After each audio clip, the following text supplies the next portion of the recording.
सत्य समाचार, तटस्थ समाचार, समाज बदल्ने हाम्रो अभियान। नमस्कार, यो हो टाइम समाचार। म वीरेन्द्र मन्जुरगराउ। 28 जनामा कोरोना संक्रमणको पुष्टि सम्बन्धी प्रसङ्गबाट सोमबार पछिल्लो 24 घण्टामा थप 28 जनामा कोरोना भाइरस संक्रमणको पुष्टि भएको छ भने कसैको पनि मृत्यु भएको छैन। स्वास्थ्य तथा जनसङ्ख्या मन्त्रालयका अनुसार 1862 जनाको पीसीआर परीक्षणमा 20 जना र 2052 जनाको एन्टिजेन परीक्षणमा 8 जना गरी कुल 28 जनामा संक्रमणको पुष्टि भएको हो। पछिल्लो 24 घण्टामा कोरोनाबाट 10 जना निको भएका छन् भने हाल देशभर 120 जना सक्रिय संक्रमित रहेका छन्, जसमध्ये 117 जनाको होम आइसोलेसनमा उपचार भइरहेको छ। सोमबार थपिएसँगै नेपालमा कोरोना संक्रमितको कुल संख्या 11,19,767 पुगेको छ।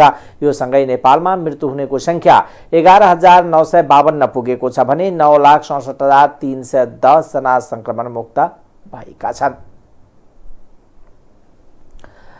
पेट्रोलियम पदार्थको मूल्यमा भारी वृद्धि भएको छ।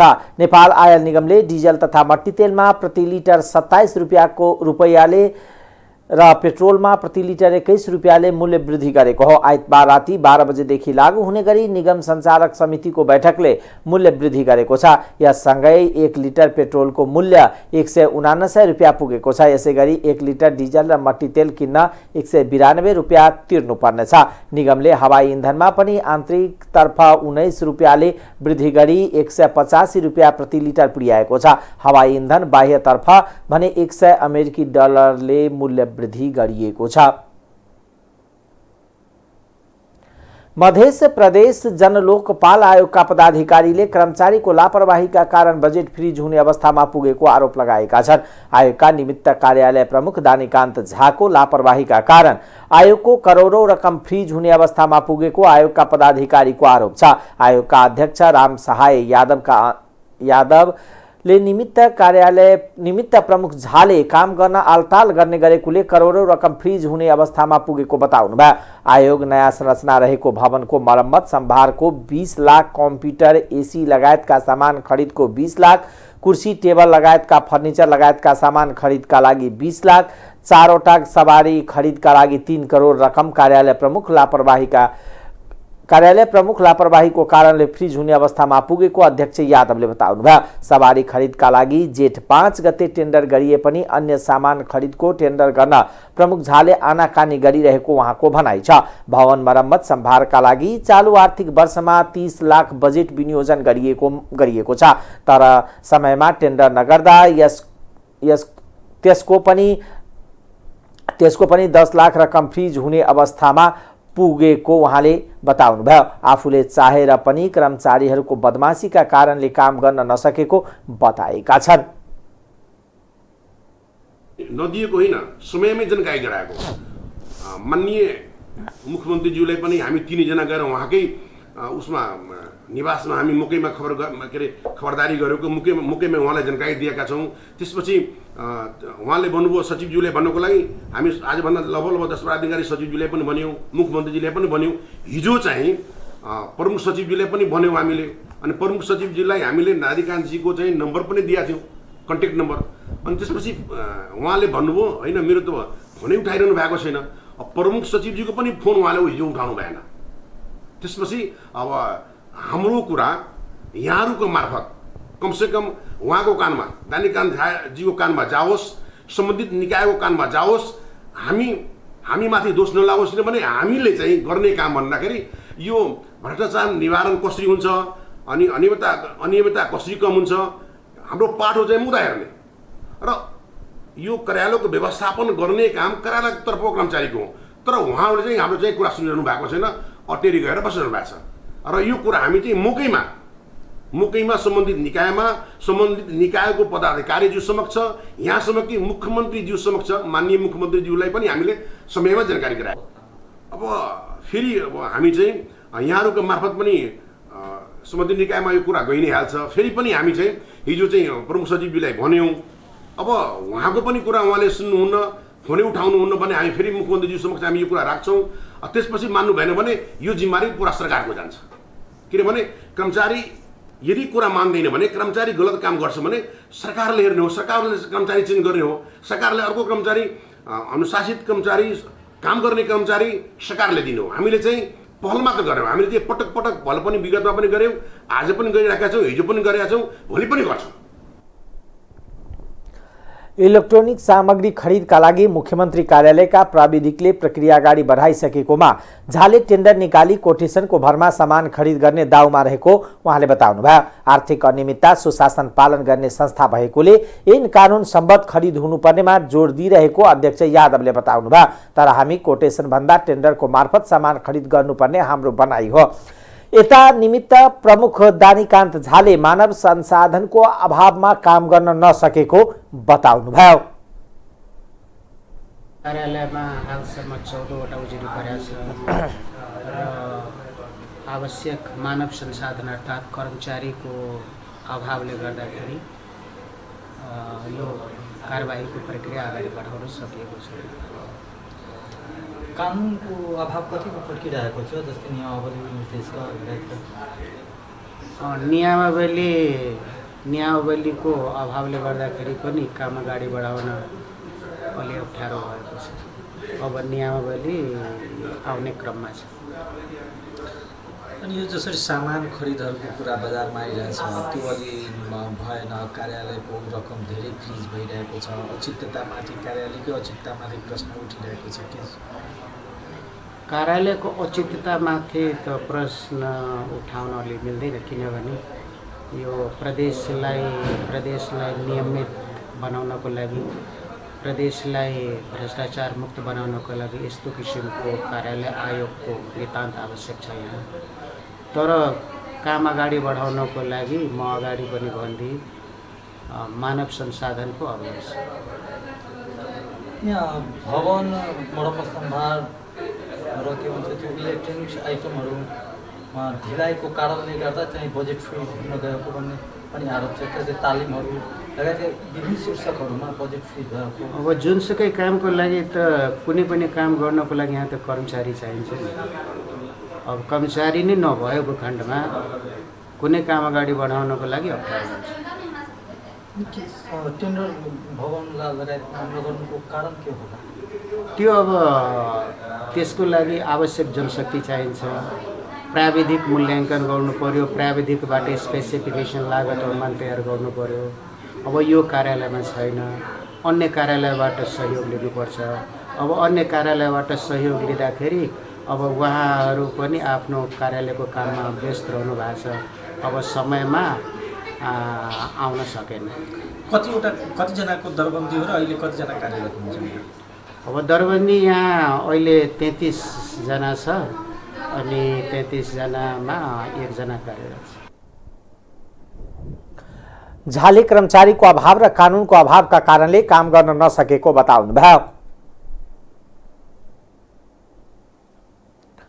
सिराहाको लाहान स्थित मत्स्य विकास केन्द्र हातामा भइरहेको विभिन्न विकास निर्माण कार्यमा कर्मचारी र ठेकेदारले गुणस्तरहीन सामग्रीको प्रयोग गरिरहेको पाइएको छ। विकास केन्द्र हाताभित्र पूर्वाधार निर्माणको काममा कर्मचारी र निर्माण कम्पनीको मिलोमतोमा गुणस्तरहीन काम भइरहेको।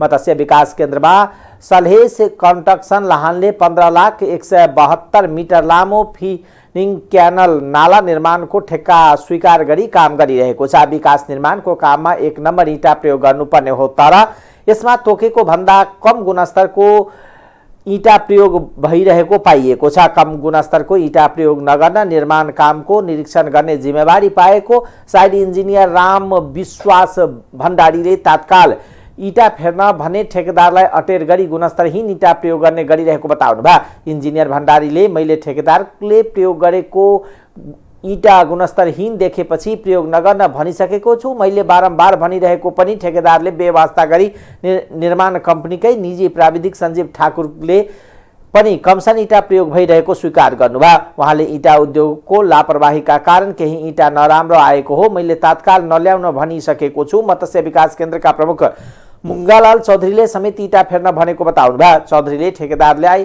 फोन गरी इँटा फेर्न भने पनि अटेर गरेको सुनाउनुभयो। प्रहरीले सिराहामा ठूलो मात्रामा लघु औषध बरामद गरेको छ। गैराती डीएसपीको कमान्डमा खटेको प्रहरी टोलीले लागु औषध सहित 2 भारतीय नागरिक सहित 3 जना पक्राउ गरेको हो। पक्राउ पर्नेमा भारतको बिहार राज्य मधुबनी जिल्ला पञ्चायत राज नगर थाना फेरिनी श्रीपट्टी 7 घर भई लहान 5 बस्दै आएका 21 वर्षीय मोहम्मद अख्तर, ग्राम पञ्चायत खडीयोग थाना पिप्राई 1 बस्ने 27 वर्षीय धर्मेन्द्र कुमार ठाकुर र लहान 7 बस्ने दयाराम ठाकुरको छोरा 18 वर्षीय गौतम ठाकुर रहेको जिल्ला प्रहरी कार्यालय सिराहाले जनाएको छ।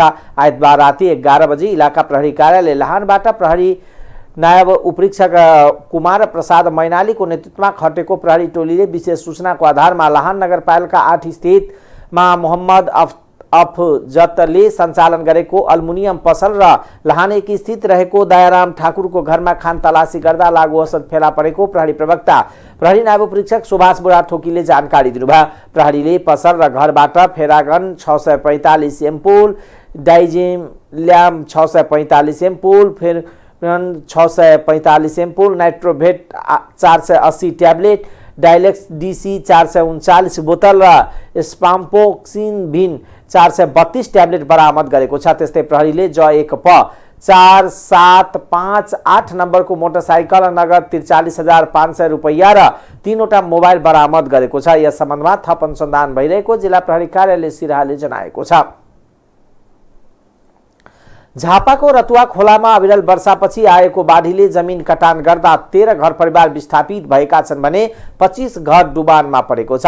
बाढीले दमक नगरपालिका 7 रेड क्रस भवन पछाडिको खोला किनार नजिक रहेको बस्तीमा बाढीले कटान गर्दा ती घर विस्थापित भएको जिल्ला प्रहरी कार्यालय झापाका प्रवक्ता प्रहरी नायब उपरीक्षक बसन्त पाठकले जानकारी दिनुभयो। विस्थापित हुनेमा दमक 7 का खडग लिम्बू, राजेश किस्कू, विष्णु लिम्बू, मनोज मास्क, सुभाष लिम्बू, भारती तामाङ, रामकुमार लावती, लक्का शेर्पा, गोमा तामाङ, डिकबहादुर गुरुङ, सूर्यमान आचार्य, दीपक गुरुङ र विमल बिस्कु परिवार छन्। उनीहरूको घरमा क्षति पुगेकोले नेपाल प्रहरी र स्थानीयवासीको सहयोगमा उद्धार गरी सुरक्षित स्थान र आफन्तको घरतर्फ सारिएको जनाइएको छ। त्यस्तै सोही खोलामा आएको बाढी बिहान गौरीदह नगरपालिका 6 स्थित टाङ्गुवा बस्तीमा पसेको छ। बाढी पसेपछि त्यहाँ 25 घर डुबानमा परेका छन्। बस्तीमा करिब 2 फिट पानी पसे पनि अन्य क्षति नभएको र पानीको सतह बिस्तारै क्रमशः घट्ने क्रममा रहेको प्रहरीले जनाएको छ। प्रमुख प्रतिपक्षी दल नेकपा एमाले मूल्य वृद्धिबारे सरकारको जवाब माग गरेको छ। सोमबार प्रतिनिधि सभा बैठक सुरु हुन बित्तिकै नेकपा एमाले की सचिव एवं सांसद पद्मा आर्यालले मूल्य वृद्धिबारे मन्त्रीले तत्काल जवाब दिनुपर्ने माग गर्नुभयो। त्यस लगत्तै सभामुख अग्निप्रसाद सापकोटाले त्यस सम्बन्धमा सत्य तथ्य सदनमा प्रस्तुत गर्न सरकारलाई रुलिङ गर्नुभयो। सचिव आर्यालले मूल्य वृद्धि कारण जनताको जीवन कष्टकर बनिरहेको उल्लेख गर्दै मूल्य बढाउनुको कारणबारे मन्त्रीले जवाब दिनुपर्ने माग गर्नुभयो। सरकारले जवाब नदिँदासम्म पार्टीले संसद चल्न नदिने चेतावनी दिनुभयो। त्यस लगत्तै एमाले सांसदहरूले उठेर बैठक अवरोध गरेका थिए। सभामुख सापकोटाले सदनको ध्यानकर्षण भएको भन्दै त्यसको सत्य तथ्यबारे सदनलाई जानकारी दिन सरकारलाई रुलिङ गर्नुभयो। भएको छ र सरकारको ध्यानकर्षण गराउन चाहन्छु र यस विषयमा सरकारले सत्य तथ्य सदन समक्ष पेश गर्नका लागि निर्देश गर्छु। मान्य सदस्यहरू अब बस्नुहोस्। खाना पकाउने ग्यासको प्रति सिलिन्डरको 200 का दरले मूल्य वृद्धि गरिएको छ।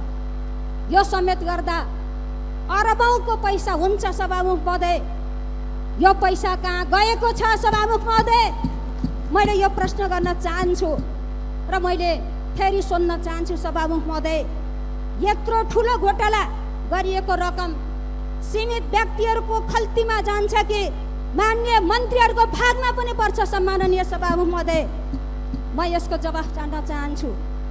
त्यसैले सम्माननीय सभामुख महोदय, पटक पटकको मूल्य वृद्धिबाट जनता निराश छन्। मन्त्रीले जनताको ढाड सेकिएको छ। यति ठुलो महँगी सायद इतिहासमा यसै पटक भएको छ र यो सरकार पनि महँगो भएको छ। सम्माननीय सभामुख महोदय, त्यसैले यसरी जनताको ढाड सेकेर असुली गरेको पैसा कहाँ गएको छ? सम्माननीय सभामुख महोदय, हामीले यसको जवाफ पनि चाहन्छौँ। सम्माननीय सभामुख महोदय, मैले अर्को तथ्य पनि यहाँको बिचमा राख्न चाहन्छु। सरकार महोदय, हामीले सुनेका छौँ नेपाल सरकार यातायात व्यवस्था विभागले इन्भोइस नम्बर अनिवार्य गरेको छ, जडान गर्नुपर्छ भनेको छ। यदि नगरेदेखि कारबाही गर्छु भनेको छ। सभामुख महोदय, देशमा आर्थिक मन्दी छ, महँगी बढेको छ, नागरिकको जीवन कष्टकर भएको छ।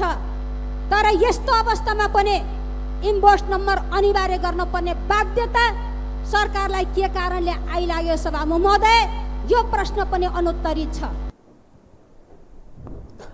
आइतबार मात्र सरकारले पेट्रोलियम पदार्थमा भारी मूल्य वृद्धि गरेको थियो। पेट्रोलियम प्रति लिटर 21 र डिजल प्रति लिटर 27 रुपियाँले मूल्य वृद्धि गरिएको थियो।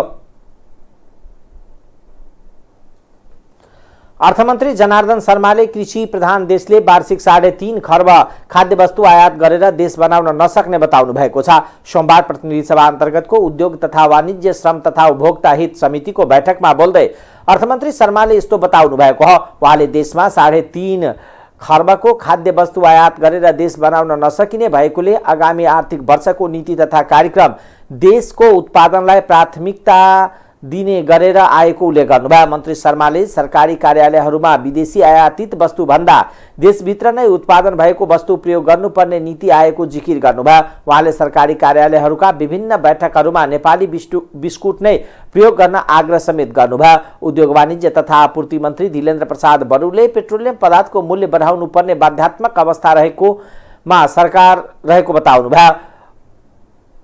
बैठकमा बोल्दै मन्त्री बडुले अन्तर्राष्ट्रिय बजारमा नै पेट्रोलियम पदार्थको मूल्य बढेर आएकोले सरकार बाध्यतामा परेर मूल्य बढाउनु परेको बताएका हुन्।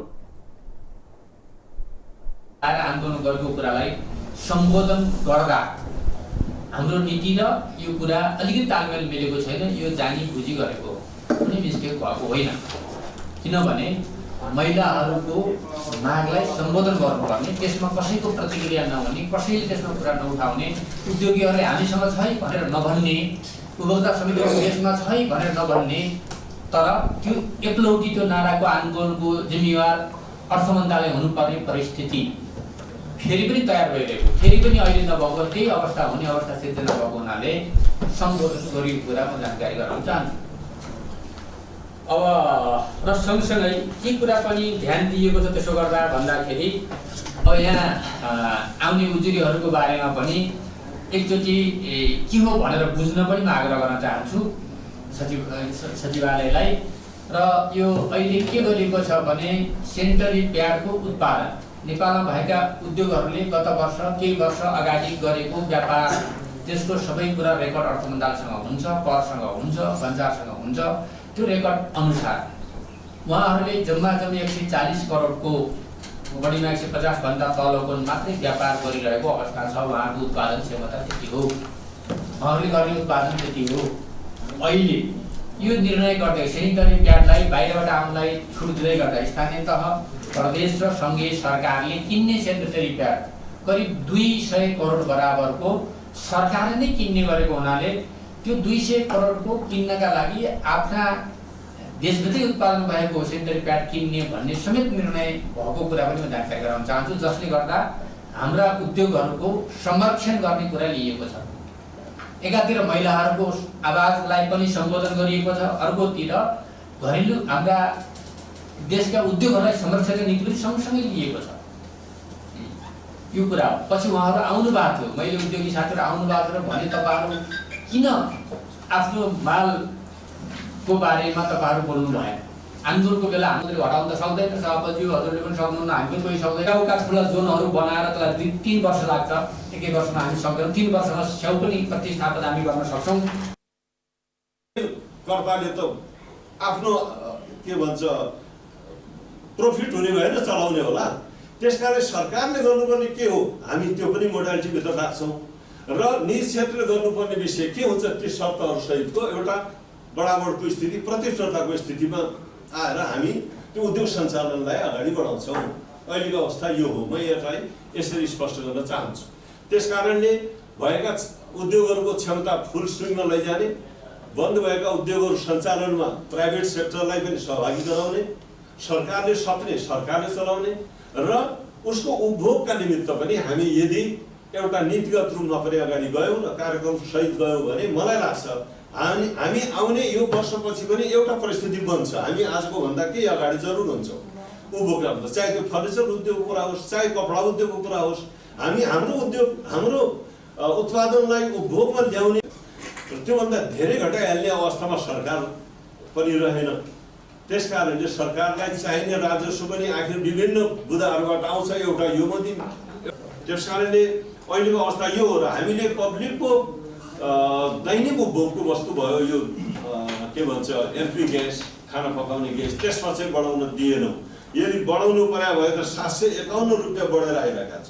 यत्रो रेट बढिसक्यो बाहिर बजार, र पनि हामीले 751 रुपियाँ 14 पैसा सरकारले तिर्रहेका छ सब्सिडी आइओसीलाई। हामीले त्यो सर्वसाधारणलाई मर्का नपरोस्, तत्काल यसलाई हामीले केही दिन अझै पनि सब्सिडी दिएर सरकारले घाटा सहेर भए पनि हामीले बेच्नुपर्छ भनेर अहिले उपभोक्तालाई उपलब्ध गराइरहेका अवस्था हो।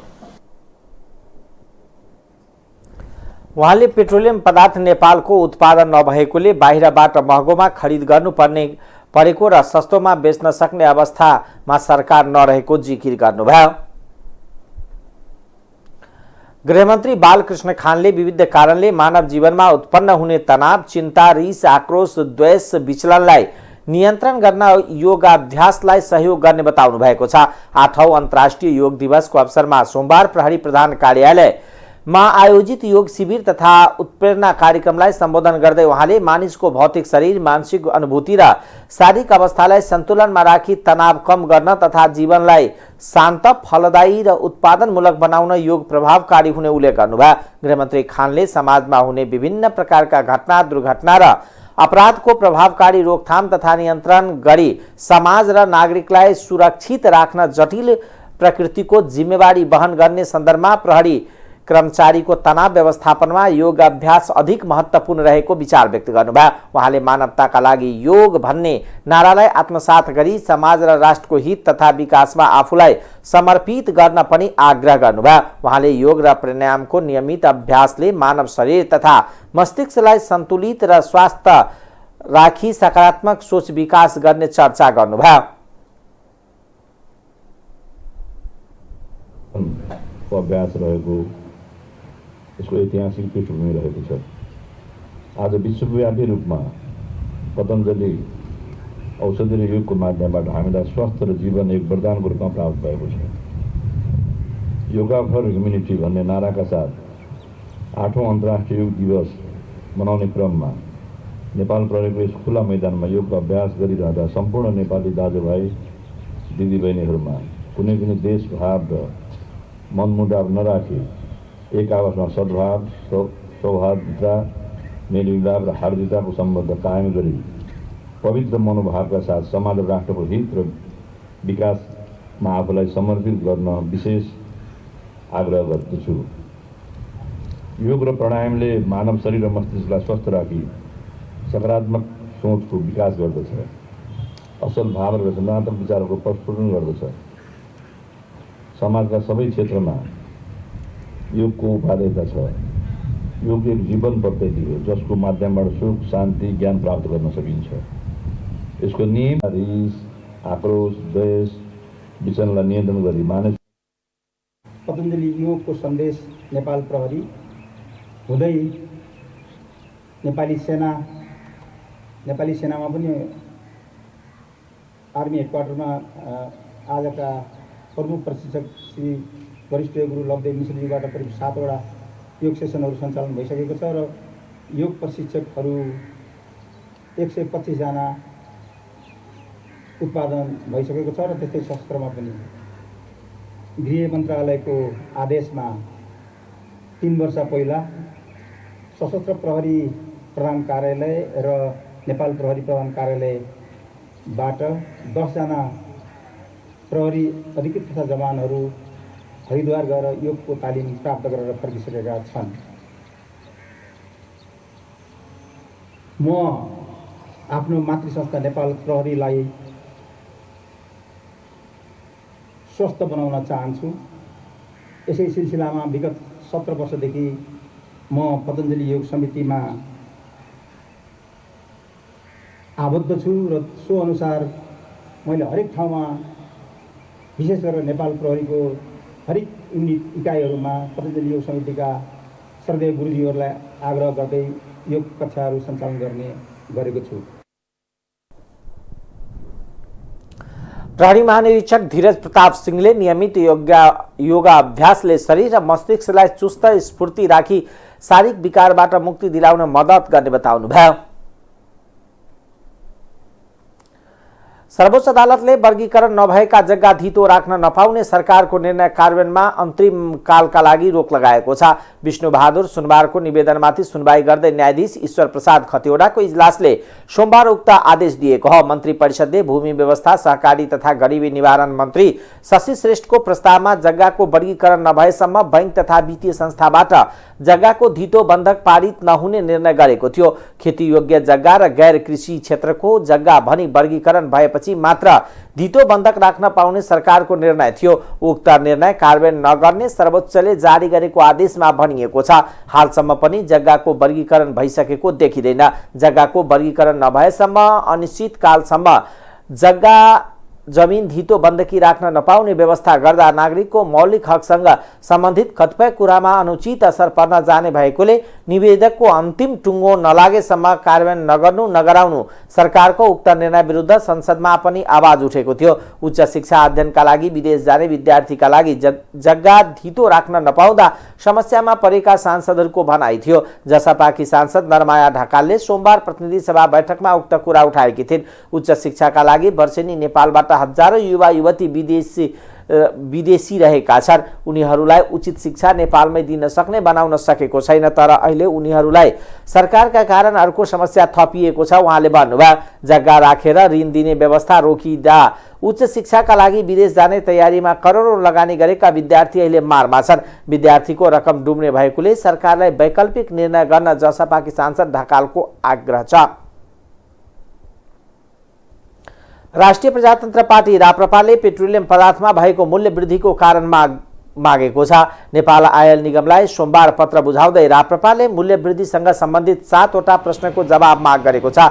राप्रपाले नेपालका अति विशिष्ट व्यक्तित्वहरूलाई वार्षिक रूपमा उपलब्ध गराउने इन्धनको परिणाम, आयल निगमका कर्मचारीले पाउने बोनस के कति हो त्यसको जानकारी दिन भनिएको छ। त्यस्तै पेट्रोल, डिजल र मट्टी तेलको कच्चा पदार्थको मूल्य, त्यसको प्रशोधनमा लाग्ने खर्च, सरकारलाई तिर्नुपर्ने कर, ढुवानीमा लाग्ने भाडा सहितको विवरण माग गरिएको राप्रपाका प्रवक्ता एवं सुशासन विभाग प्रमुख ज्ञानेन्द्र शाहीले जानकारी दिनुभयो।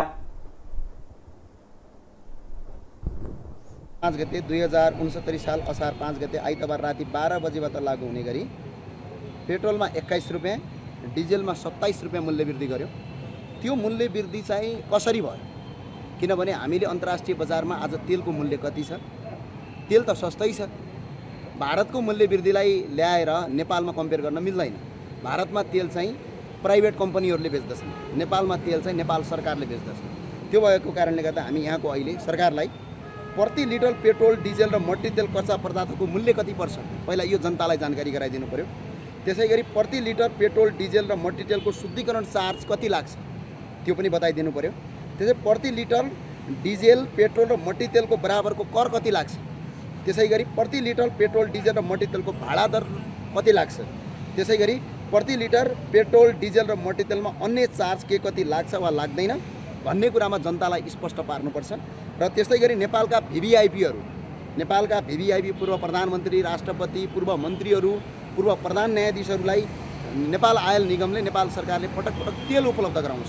त्यो तेल चाहिँ कतिमा उपलब्ध गराउँछ र निःशुल्क किन उपलब्ध गराइएको छ यसको जानकारी दिनुपर्छ। अहिले जो डिजेल र पेट्रोलको मूल्य वृद्धि भएको छ यो मूल्य वृद्धि बजारको आपूर्ति र मागको सम्बन्धका कारणले गर्दा यो मूल्य वृद्धि भएको होइन। यो मूल्य वृद्धि सिन्डिकेटका आधारमा भएको छ। अहिले पनि यत्रो मूल्य वृद्धि भइरहँदाखेरि करिब 200 रुपियाँ लिटर पेट्रोल पर्दाखेरि करिब नेपाल सरकारले अघिल्लो पटकको डाटा हेर्ने हो भने 1 लिटर बराबर 57 रुपियाँ कर लिन्थ्यो। त्यसमा पनि धेरै कुराहरू छन्, जस्तै कालीगण्डकी, अप्पर कर्णाली र विभिन्न जलविद्युत, त्यसपछि फोहोरको ट्याक्स, त्यसपछि सरसफाई ट्याक्समाथि ट्याक्स असुल उपर गरेर जनतालाई करमाथि कर थपेर तेलको मूल्य वृद्धि गरेर जनताको ढाड सेक्न पाइँदैन। आयल निगमले सोमबारदेखि लागू हुने गरी पेट्रोलियमको भाव लिटरको 179 र डिजेलको 192 रुपियाँ पुर्याएको छ। अब आर्थिक समाचार।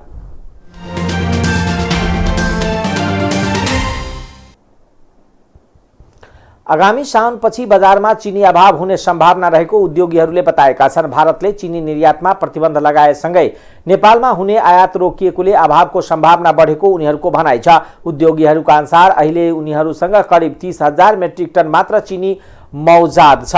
यस वर्ष स्वदेशी उद्योगले 1,31,000 मेट्रिक टन चिनी उत्पादन गरेका थिए। हालसम्म 1,01,000 टन खपत भइसकेको र 30,000 टन मात्र बाँकी रहेको नेपाल चिनी उत्पादक संघले जानकारी दिएको छ।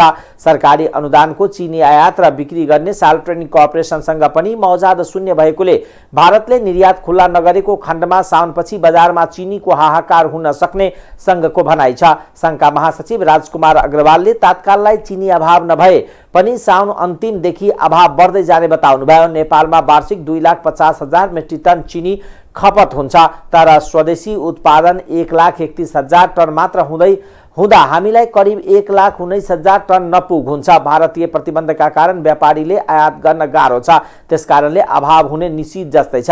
भारतले निर्यात प्रतिबन्ध लगाएको र 2 सातामा नेपालमा चिनीको मूल्य प्रति किलो 20 रुपियाँ बढेको छ। भारत सरकारले गत जेठ 18 गते आन्तरिक बजारमा चिनीको मूल्य बढ्न सक्ने सम्भावना उल्याउँदै निर्यात रोकेको थियो। नेपाल खुद्रा व्यापार संघले दिएको जानकारी अनुसार भारतले निर्यातमा प्रतिबन्ध लगत्तै नेपालमा चिनीको मूल्य उकालो लाग्न थालेको छ। संघका महासचिव अमूल काजी तुलाधरले दिएको जानकारी अनुसार 2 साता अघिसम्म खुद्रा मूल्य प्रति किलो 90 रुपियाँसम्ममा बिक्री भइरहेको चिनीको भाव अहिले 110 रुपियाँसम्म पुगेको छ। अब अन्तर्राष्ट्रिय समाचार।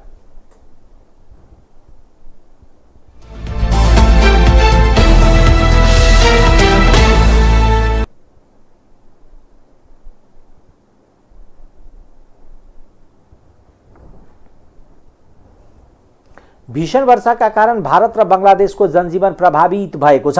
बाढी र पहिरो तथा चट्याङमा परेर 59 जनाको ज्यान गएको छ। कयौं बाढी पहिरोमा फसेका छन्। बाढी पहिरोमा परेर ज्यान गुमाउनेको संख्या बढ्न सक्ने जनाइएको छ। त्यहाँको मौसम विभागले अझ पनि केही दिन भीषण वर्षाको चेतावनी दिएको बीबीसीले जनाएको छ। बंगलादेशमा सरकारी अधिकारीले अहिलेसम्म बाढी सन् 2004 पछिकै सबैभन्दा ठूलो भएको बताएका छन्। त्यस्तै भारतको मौसम विभागले केरला, मुम्बई, बिहार, झारखण्ड, पश्चिम बंगाल, ओडिसा लगायतका क्षेत्रमा पनि ठूलो पानी पर्ने सम्भावना रहेको जनाएको छ। रुसले इटलीमा निर्यात गर्ने ग्यास कटौती गरेको छ। रुसले ग्यास निर्यात गर्ने मुख्य कम्पनी गाजप्रोमले इटली सरकारी कम्पनी ENI दिने ग्यासको परिणाममा झन्डै आधाले कटौती गरेको समाचार संस्था रोयटर्सले जनाएको छ। गाजप्रोमले सोमबार लगातार 6औं दिन पनि मागे जतिको ग्यास नदिएको ENI ले जनाएको छ। ENI ले रुसबाट दैनिक 63 मिलियन क्युबिक मिटर ग्यास आपूर्ति गर्दै आएकोमा ग्यासको बुधबारदेखि 50 देखि 80% मात्र ग्यास प्राप्त भएको इटलीले जनाएको छ। रुसले आपूर्तिमा रोक लगाउने क्रम जारी राखेकोमा इटलीले अर्को हप्ता नै नागरिकलाई ग्यासको खपत कम गर्न आग्रह गर्न सक्ने वा कोटा तोक्न सक्ने सम्भावना छ। रुसबाट ग्यास आपूर्तिमा कमी आएसँगै इटलीले उद्योग प्रयोग कम गर्ने कोइला पावर प्लान्टको क्षमता बढाउने र रुस बाहेक निर्यातकर्तासँग ग्यासका लागि अनुरोध गर्न सक्ने पनि खबरमा उल्लेख छ। इटलीले आउँदो जाडोयामका लागि 90% भण्डारण गर्ने लक्ष्य लिएको छ। अहिले भण्डारण क्षमताको 54% मात्र ग्यास स्टक रहेको बीबीसीले जनाएको छ। रुसले युक्रेनमाथि आक्रमण गरेपछि युरोपेली देशले रुसमाथि कडा आर्थिक प्रतिबन्ध लगाएका छन्। यसलाई टक्कर दिन रुसले इन्धन कटौती गरिरहेको छ। पेट्रोलियम पदार्थ र ग्यासका लागि युरोप रुसमा निर्भर रहँदै आएको छ। अब खेलकुद समाचार।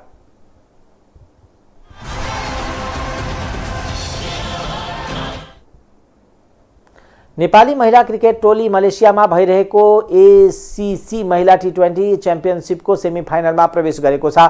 सोमबार भएको समूह चरणको तेस्रो खेलमा बहरानलाई 8 विकेटले हराउँदै नेपाल सेमिफाइनलमा प्रवेश गरेको हो। मलेसियाको किनरा ओभलमा वर्षाका कारण 7 ओभरमा घटाइएको खेलमा बहराइनले दिएको 15 रनको लक्ष्य पछ्याएको नेपाल 4 ओभरमा 4 बलमा 2 विकेट गुमाएर पूरा गर्दा अन्तिम 4 को यात्रा तय भएको हो। यसअघि नेपालले टस जितेर ब्याटिङको निम्तो पाएको बहराइनले 6 विकेट गुमाएर 14 रन बनाएको हो। जितसँगै नेपाल 3 खेलमा 6 अङ्क जोडेर शीर्ष स्थानमा रहँदै सेमी फाइनलमा पुगेको हो। अब अन्तिम खेलमा नेपालले हङकङसँग मंगलबार खेल्नेछ। नेपालले पहिलो खेलमा भुटानलाई 50 रनले र दोस्रो खेलमा कुवेतलाई 25 रनले हराएको थियो। युवा तथा खेलकुद मन्त्री महेश्वर जङ गहतराजले खेलकुद क्षेत्रको विकासका लागि देशका प्रमुख प्रशासनिक निकायमा यस विषयमा जानकारी गराउन आवश्यक रहेको बताउनु भएको छ। अखिल नेपाल फुटबल संघ एन्फाको नयाँ नेतृत्व चयनका लागि भएको साधारण सभाको उद्घाटन गर्दै उहाँले देशका प्रमुख निकायमा खेल सामान्य गतिविधि वा क्रियाकलापको क्षेत्र मात्र हो भन्ने बुझाइ हुँदा यस विषयमा बुझाउन आवश्यक रहेको बताउनुभयो। मन्त्री गहतराजले हाम्रो देश प्राकृतिक रूपमा सुन्दर रहेकोले खेललाई पर्यटनसँग जोड्नुपर्ने भनाइ समेत व्यक्त गर्नुभयो। उहाँले एन्फाको चुनावले नतिजा नेपाली फुटबल क्षेत्रमा नयाँपन थपिने विश्वास व्यक्त गर्नुभयो। त्यो तपाईहरु जुन प्रत्यक्ष व्यवस्थापक हुनुहुन्छ तपाईहरुले एन्फाले गर्यो भने नेपालले साँच्चै गोर्खा स्पिरिट गोर्खा साहस देखाउन सक्यो भने मलाई लाग्छ नेपाली खेलाडीहरू विश्व सामु कमजोर हुने अवस्था छैन। हामीले त्यो साहस त्यो स्पिरिट कसरी पैदा गराउने भन्ने सन्दर्भ पनि हाम्रो ध्यान जानुपर्छ। त्यसैले अहिले एन्फाले नै अथवा फुटबल खेलाडीले नै गर्व गर्नुपर्छ हो अन्तर्राष्ट्रिय स्तरका रङ्गशालाहरू हाम्रो बनिसकेको छैन। तर आधारभूत रूपले फुटबलका सबभन्दा बढी पूर्वाधारहरू फुटबलकै छन्। चासो जानुपर्छ। तपाईलाई विशिष्ट जिम्मा छ एउटै खेललाई व्यवस्थित गर्ने मजबुत गर्ने देशको शान इज्जत अन्तर्राष्ट्रिय क्षेत्रमा कायम गराउने देशको र त्यहाँ त्यसतर्फ पनि सम्मेलन अर्थात् यो साधारण सभाको ध्यान पुगोस् भन्ने मेरो शुभेच्छा व्यक्त गर्न चाहन्छु। र कुनै जिल्लाले आफ्नो अफिसहरू बनाउने कामहरू गरे र ग्रासरुट कार्यक्रम सञ्चालन पनि गरे र अहिले हामीले खेलाडीहरूको उपचारको लागि साह्रै गाह्रो र त्यसमा पनि कटार फुटबल सँगसँग हामीले टेक्निकल म्यान पावरको ट्रेनिङको सम्झौता गऱ्यौँ र अहिले एन्फाको हेडक्वार्टरमा हामीले रिहाब सेन्टर पनि सामान्य ढङ्गले सुरु गरेको थियो। अहिले एएफसीको सहयोगमा अहिले रिहाब सेन्टरको निर्माणको काम पनि भइरहेको छ। च्यासल पुनर्निर्माण गर्नुपर्ने भयो। एएफसीको सहयोगमा हामीले फोल्डिङ कुर्सी राखेर चाहिँ त्यहाँ चाहिँ बिना रेलिगेसनको लिगबाट हामीले फुटबल सुरु गर्यौँ। एन्फाको 21औं साधारण सभामा एन्फा माथतका 48 जिल्ला 14A division 11B division 9C division referee प्रशिक्षक खेलाडी र महिला संघ तथा राष्ट्रिय लीगका लागि छानिएका 4 क्लबका गरी 104 प्रतिनिधि उपस्थित छन्। टाइम्स समाचार अहिलेको लागि यति नै। हेर्दै गर्नुहोला टाइम्स टेलिभिजन। नमस्कार।